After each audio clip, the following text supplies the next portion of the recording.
So here we have the much maligned Dungeon Master's Guide, which GMs and players alike love to bag on as a poorly conceived collection of vague charts and overly general advice on creating a campaign, which, is a little true.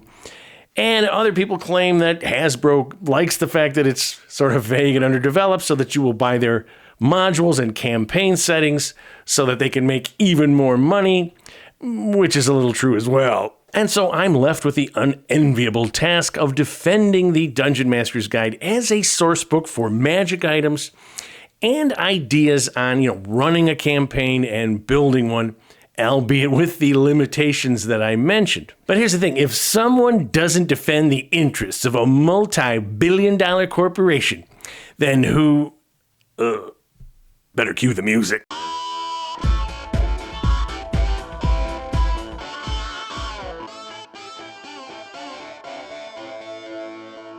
Hello again, gang. KR King here, helping one and all homebrew their own D&D campaign. So as promised, I am going to flesh out one of these, underdeveloped charts that are scattered throughout the DMG. And in this case, it is one of the most important in the whole book. Now, I already did this in two previous videos, one on exotic locations for a campaign setting and another on creating an encounter behind a waterfall. And in these cases, I either took a complete chart or a single prompt from a chart and then kind of fleshed out the implications of this item in greater detail. Because what you want to be thinking about are what are the game mechanics and storytelling ramifications for a one-line prompt. And today, as the title suggests, I'm going to be talking about hermits. Not in terms of the background that's provided in the player's handbook, although that can have an impact when you're creating hermits, but these are hermits that you're creating out in your world. And what this means is you're going to take the historical aspects of hermits and apply them to those game mechanics and storytelling techniques. The other thing about this is what I'm looking at, as I said, is one of the most important charts in all of the Dungeon Master's Guide, and that is to provide goals for your players when they are adventuring in your world. These two charts appear on page 73 of the Dungeon Master's Guide, and they're the usual D20 1 through 20 chart.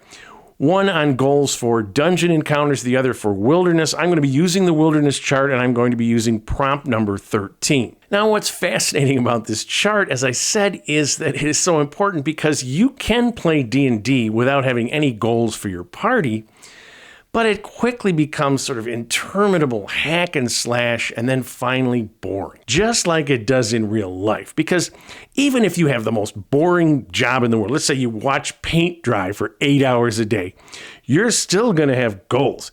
It might be to get another job, but let's say you can't. It might be to save up money for a vacation or to provide an education for their kids so that they don't have to watch paint dry all day. Goals are what sustains us and give purpose to our life. Well, it's the same thing when you're running D&D. As I said, if there's no reason to go, you're just traveling around, meeting things and killing them, the game becomes as boring as watching paint dry. The players have to have a purpose to move through your world. And if you notice, modules almost always have some clearly defined goal. I say almost always because I did a series on the Temple of the Frog from the old Blackmore book, and one of the things I discovered was there really was no defined goal. So, of course, the modus operandi of the DMG is we have two charts that are absolutely vital to running a campaign, and each prompt is one line long. Every one of these needs a little more unpacking. Who knows? Maybe I'll do some more videos on this. As I said, I'm doing number 13 today because the Hermit has such a rich history, both in terms of the real world and in fiction. So this line says in its entirety that players must obtain information from a reclusive hermit. So we have information here that relates to some storyline that you have developed that must be obtained by this quote-unquote reclusive hermit.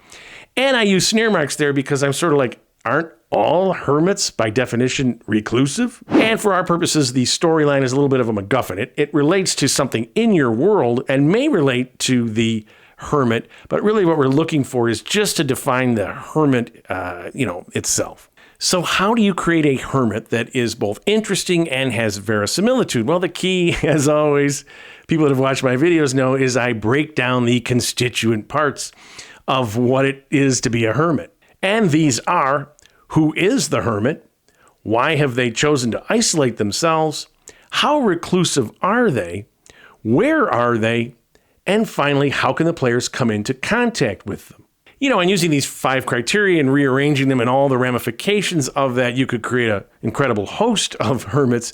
But I also think by definition, they are kind of a rare phenomenon. Why? Well, because, we only have humans to base our conception of sentient beings in D&D, and humans are social animals. It is simply not normal to completely isolate yourself, whether by choice or interdiction, from all other human beings. And this agency, whether by choice or by force, is what separates hermits from lonely people. A person who moves to a new city or country where they don't know anyone is going to be lonely, but they're not a hermit. Eventually, they're going to meet people and make friends. A very old person may lose all their friends because of time or be housebound with the infirmities of age, but any chance they get, they're going to want to see people. And you have other races in D&D, and some of them are loners.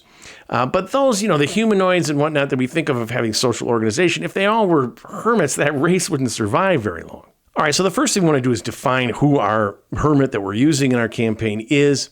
And I'm going to subdivide these into a common humanoid, a player class humanoid, a non-player class humanoid, and a sentient non-humanoid. All right, so a common humanoid could be a hermit in the world of D&D under special conditions. Obviously, historically, all hermits are common people. But those truly out in the wilderness all alone are more apocryphal than real. And of course, this relates, as we'll see, to the criterion of why is the hermit all alone? And how alone are they really? So you have a lot of religious hermits from history. In Christianity, you have St. Jerome or St. Peter the Hermit. Russian Orthodox, we have Seraphim of Savoy. And there's many others. And, even though they did live alone, they lived in simple huts with simple diets, they often saw a lot of people. They were legends in their own lifetime, and people came to visit them to get advice, ask questions and whatnot. And the fact is, there were wild animals, there were bandits, there was the threat of accidents, which would make living truly alone very difficult. And then if you go to the world of D&D and all the additional threats, the idea of a commoner being out in the middle of nowhere living alone is pretty much impossible. But in a city or town or some protected environment, you could have a commoner who lives like a hermit in the world of D&D. All right, so then you have the character class hermit, who is much more likely to be able to survive out in a traditional, remote hermit location. And you have the hermit background, which can give you some ideas on just why they chose to live alone.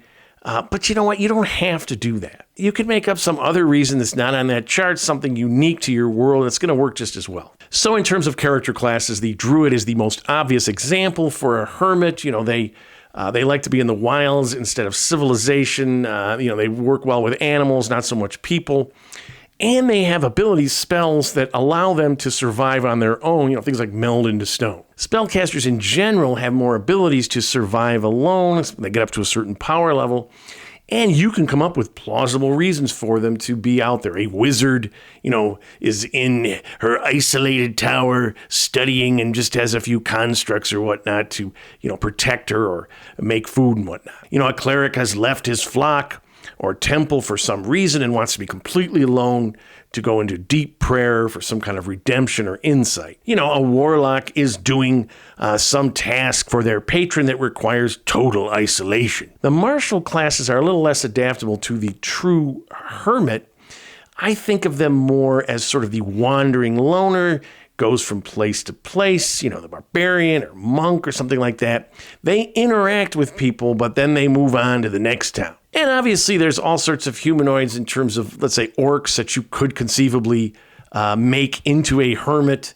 It's either been banished from its tribe or decided to move away, didn't like what it is. This is another thing with the alignment thing. If you play with alignments a little bit and you have an orc who for whatever reason decides I'm lawful good, it may not find much company among other orcs. And then, of course, you have sentient non-humanoids, a giant who has decided to live on its own all the time, a were creature who has been, say, banished from their group and now must wander by itself, a fey creature that decides I want to stay clear of all sentient life. If you're using the turtle humanoids, those generally go by themselves from place to place, but they do have social organization of some kind. And again, you could have one that just sort of wanders, a lot like the wandering martial class. Now you have, sentient non-humanoids, things like a hag, which tends to live in isolation, but that's part of their, characteristics. It isn't where the creature is breaking free from the usual social organization that makes up its species. So I wouldn't include those. So you're going to see the next criteria, which is why did the hermit either choose or forced to be isolated, works into, the type of hermit that you've selected. And there's two criteria within the why of being a hermit, which is by choice or by interdiction. Someone who is banished. In history, we have hermits that arise through religious devotion, as we've seen, mental distress, you have banishment, and then you just have the desire to be left alone. And each of these criterion will in turn affect just how isolated the hermit is. Now, there is an element here where you say, well, anybody that would isolate themselves in this way must be a little crazy. That's true, but I wouldn't go for the totally nuts hermit. It's too cliched. I did a video on running insane NPCs, which you can check out to get more information on that. But my main point here is it's more interesting to give your hermit another reason that they want to isolate themselves than just, they're nuts. And a hermit might just be considered crazy by people that meet them. Think of Radagast the Brown in the Tolkien Legendarium, who a lot of people, Saruman and whatnot, think he's gone over the edge. So these considerations of why lend themselves to different classes. You could have religious considerations for a druid or cleric. They decide to, retreat from the hurly-burly of civilization in order to investigate their faith and the ramifications of that more clearly. Mental distress doesn't have to be total insanity. You could have a NPC or sentient non-humanoid, something horrible happens to them. Their entire family is wiped out. Some event that's just horrific, and they retreat from civilization. Banishment is a classic cause for a person to become a hermit. They've done some transgression against their city or tribe or whatever and are sent out, or they've contracted some disease like leprosy and banished. And in D&D, you have magical sources. A person could be cursed, and as such, they are shunned by their community. And in my example of a were creature, they've already have a curse, the disease of lycanthropy. Then if they've committed some transgression against their group of other were creatures, now they're sort of forced to become a hermit because they can't really rejoin normal society. And then finally, you could have an NPC, a sentient non-humanoid, something that just desires to live alone. A giant that just says, you know what, I'm sick of these other giants. I've always felt better on my own, and I'm just going to wander to some area and just be totally isolated. And then once again, the why of the hermit affects just how isolated they are. Someone that's, got some horrible disease that's shunned by their community might be just an absolute total hermit who has to provide for their own food and whatnot. Whereas the famous religious hermits that I mentioned were hardly alone at all. They were constantly besieged by pilgrims and the faithful, such that there was a Saint Simeon who famously placed himself on a 40-foot pillar, a little hut, so that he could just be away from all these people. One can imagine a druid that completely isolates herself from anything but plant and animal life, but would she refuse a visit from another druid? You could have a common person who lives on the edge of town as a recluse. They never leave their house. They have a servant or two that goes out and gets food and whatnot. There you've got a hermit that's in plain sight. Hermits have to eat, but we can imagine that they can grow or catch their own food. But they might need medical attention, and it's kind of hard to set your own leg. It's possible, but hard. So there are usually practical reasons for hermits to, at some point, have to interact with other people, but being hermits, it's as few as possible.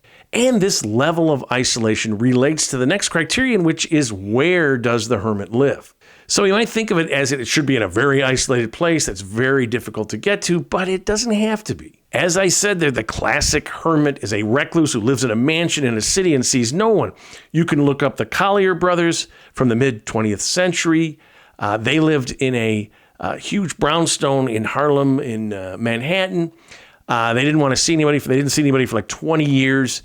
It's a very interesting story. So it could be a commoner if you're in a city or town because you don't have the risks of being out in the wilderness, but it could be any of the character classes. Any wizard, monk, sorcerer, you name it, may have some reason, as I mentioned above, to cut themselves off from civilization. Now, the more traditional hermit location is isolated. It's somewhere out in the wilds. It's, almost by definition, away from civilization. This means it's difficult to reach and perhaps difficult to find. So you can match this location with your hermit type.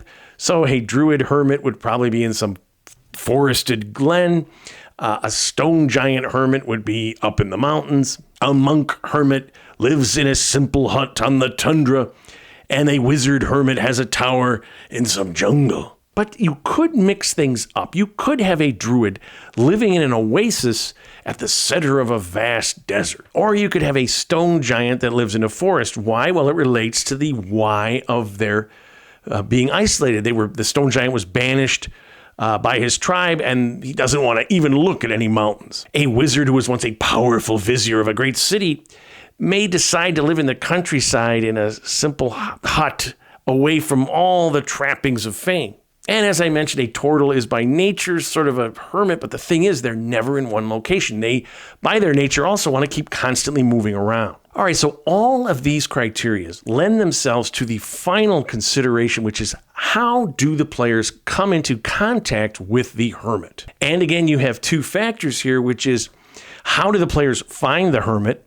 And then how do they gain an audience with him? Both of these are made difficult by the very nature of a hermit. They want to be left alone. They don't want visitors. So a wizard who has become a hermit inside her walled compound may be very easy to find, but extremely difficult to talk with. She is going to have all sorts of traps and constructs to keep out unwanted visitors and plenty of time to make all sorts of protection spells permanent. A druid may reside in a ravine with, briars and razor vine that make extremely difficult to get through, much less find. And they're also going to have spells and animal and plant protections. And even if the players do get through all these protective areas, the druid can easily, meld into stone or move through plants or whatever, and, you never see them. Because after everything, whether the hermit is easily found or incredibly difficult, the players have to communicate with them. So if a hermit is really difficult or impossible to find, do the players have a general map of where they were last seen, or do they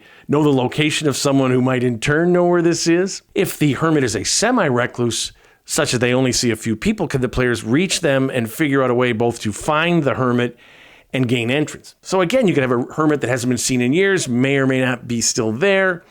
You could have a hermit that is totally isolated, but the players have a magic item given to them that will show to the hermit that they're allies. And of course, even if the players find a hermit, even if they gain audience, they want this information, the hermit may have some task that the players have to perform before they will have earned that information.